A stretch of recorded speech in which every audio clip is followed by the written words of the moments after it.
Olá pessoal, como vocês estão? Hoje eu trouxe aqui um bolo feito, um bolo misto. E você acredita que esse bolo aqui, a partir desse aqui, vai fazer 3 andares de bolo? Pois é. Esse aqui vai ser o primeiro andar, então fique até o final para você ver o resultado desse bolo, muito legal, com muitas técnicas e dicas aí para vocês. E eu espero muito que você goste. Você que não é inscrito, não se esqueça de se inscrever no nosso canal, deixar o seu comentário, a sua dúvida e o seu like, tá bom? Então fique até o final para você não perder essa dica maravilhosa e esse bolo maravilhoso, que você vai ver como vai ficar. Então vamos lá pra gente decorar esse bolo lindo. E fica até o final pra você ver o resultado de como ficou esse bolo. Ficou um encanto. E a gente começa, né? Importante, gente, uma dica importante que eu vou dar pra vocês espatularem um bolo em cima de um isopor, que muitas das vezes o isopor ele vai ter algumas ranhuras, algumas coisas que podem atrapalhar na hora que a espátula passar. Então tá vendo que eu coloco um plástico filme no isopor? E para que o bolo fique, para que a espátula fique bem lisinha, né? A superfície aí fique bem lisinha, eu coloco um disco aí de papel cartão ou papel que você achar mais firminho aí, eu coloco embaixo desse plástico filme, ou seja, como se fosse aí um disquinho de papel somente para dar uma aderência, fica lisinho, né? A superfície na qual a espátula vai estar passando, né? Então isso é muito importante para que você consiga alisar o bolo bem bonitinho, bem perfeitinho, para que ele fique bem lisinho, né? E lembrando, como eu falei para vocês, esse bolo é um bolo de andar, então eu não mostrei aí para, né, economizar tempo aí, para não ficar um vídeo muito comprido, mas já está aí dentro dele os caninhos de sustentação para o segundo andar. Lembrando que eu tenho vídeo aqui no canal falando sobre esses caninhos, falando sobre o andaime para bolos de andares, que foi assim um achado na minha vida de confeiteira. Então assiste lá para você também achar, né, essa bênção que foi esse bom. Tá vendo que a espátula eu preciso deixar ela bem lisinha, bem retinha.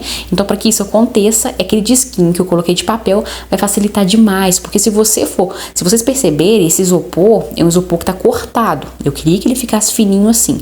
Então, ou seja, ele fica umas partes meio tortas. Então, para que a parte onde a espátula vai encostar, que seja lisinho. Então isso é uma dica muito legal para você que vai fazer um bolo misto aí, né, com isopor. Isso ajuda demais quando você precisar espatular, porque olha só, pensa se você fosse espatular esse bolo azul aí separado, depois colocar em cima com o andaime, acaba sendo um trabalho a mais, né? Então assim, o ideal é que você já espatule ele em cima aí desse bolo de isopor, que é muito mais fácil, trabalho, né? E uma coisa importante aí, que esse bolo eu vou imitar aí, né? O bolo tema tipo do Pica-Pau. Então, não sei se todo mundo já viu, né? Mas não sei se vocês já viram o desenho do Pica-Pau em que ele desce as cataratas, eu não sei pronunciar, mas as cataratas, se eu não me engano, né? Num barril. Então, essa foi a intenção. Então, aí, eu peguei um pouco de chantilly branco e bati batendo mesmo. Vocês podem ver que eu tô dando uma batidinhas, né? Delicadas, com o chantilly branco para imitar aquela espuma lá, né? Que tá descendo aquela água, aquela espuma da água que tá descendo, né? Onde supostamente o barril iria descer, né? Então, é importante, uma dica que eu dou pra vocês é o seguinte: vai fazer um bolo, você precisa sonhar o bolo primeiro. Eu sempre brinco que eu gosto de sonhar o bolo primeiro. Então, eu fico pensando o que eu vou fazer, né? Pra depois eu colocar em prática. Então, se você quiser desenhar, que seja, faça o que for melhor aí para te facilitar. Você desenha, você coloca no papel aí que você deseja. Então é extremamente importante que você tenha essa consciência. Essa parte de baixo eu vou fazer como se fosse um tronco, né? Porque assim, pica-pau, né? Lembra madeira, aquela coisa toda. Então eu quis fazer um tronco. Então, gente, uma coisa importante, o tronco, a parte de dentro do tronco é mais clara que a parte de fora, né?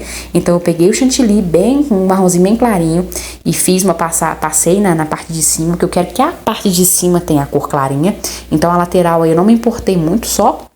Algo muito importante também é que você tampe o buraquinho entre o isopor e a bandeja, para que não venha formar bolhas, tá bom? Se você preencha todos os buraquinhos, tenha isso em mente. Você vai espatular um bolo, você precisa tampar todos os buraquinhos, tá? E aí agora eu vou com um chantilly marrom mais escuro para imitar a casca da árvore, né? Então, só que eu só vou passar na lateral desse isopor. Eu não vou até em cima, porque lembra que em cima eu coloquei já o clarinho, né? Então, eu só vou passar na lateral, tá bom? E aí com a espátula sempre reta. A espátula tem que estar reta, gente. É importantíssimo isso, tá? Você tem que olhar para a espátula e não para o bolo. Vocês podem ver que eu estou sempre olhando para a espátula e não para o pro bolo. De vez em quando você dá uma olhadinha pro bolo, tá? Mas você não pode focar no bolo, e sim na espátula, tá? Então esse era o efeito que eu queria que desse, as quinas. Nesse caso eu não vou arrumar as quinas, porque a ideia é realmente fazer com que a árvore ali foi um tronco que foi cortado, né? Então tem as quininhas aí. E sobre esse pincel, gente, eu utilizo para fazer ranhuras aí da casca da árvore, né? Esse pincel vocês podem utilizar esse de silicone, como aqueles também de cabelo, né? Que o pessoal usa para pintar cabelo. Você compra um e usa só para isso, tá? Não tem problema nenhum. Algumas pessoas me perguntam, mas não foi feito para alimento. Mas é plástico, é possível você lavar, higienizar e utilizar somente para confeitaria. Aí você, claro, vai utilizar só para confeitaria. Aí uma ideia legal, gente, que eu fiz com qualquer tamanho que você tiver aí, fiz uma parte mais grossa e passei aí o pincelzinho para como se fosse a raiz, né? Como se fosse uma raiz saindo aí da lateral aí da árvore, né? Então eu peguei um perlê, fiz como se fosse vamos colocar aí, eu joguei, né, no caso com perlê aí, um pouquinho e fiz. Isso aí, gente, é nada mais do que coco tingido com um corante verde, tá? Eu gosto de colocar um pouquinho de amarelo pra dar uma cor mais viva, mas dependendo do corante que você tiver aí, às vezes você nem precise. Mas o meu que eu tenho aqui, ele é muito verde, muito escuro, então eu coloquei um amarelo pra dar um pouquinho de vida, né? Aquele verde mais clarinho, mas assim, ao mesmo tempo não deixar de ser verde escuro, porque eu queria que desse uma cor mais clara, né?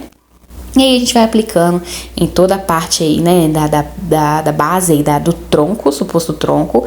E lembrando que esse coco, gente, você precisa dizer pro seu cliente, né, que é coco e que tem corante. E assim, acaba tendo um pouquinho, não é muito corante, mas tem um pouco, porque eu atingi com muito pouco corante.